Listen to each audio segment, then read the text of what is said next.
Back in November 2023, the former Minister of National Economy of Kazakhstan, a 44-year-old man named Kuandyk Bishimbayev, did something horrific to his wife, the 31-year-old Saltanat Nukenova.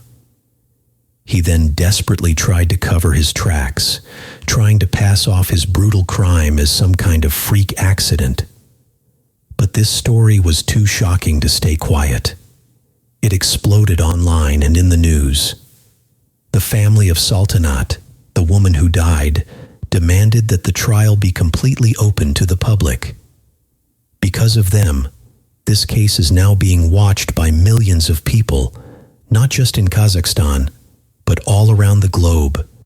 What's really wild is that just a few years ago, this same guy, Bishimbayev, was convicted for taking huge bribes over and over again.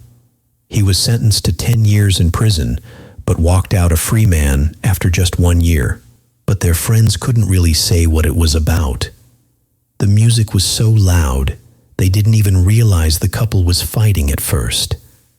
Then, suddenly, the two of them just got up and left without a word to anyone. They went to the Bao restaurant, where they continued to fight, locking themselves in one of the private VIP rooms.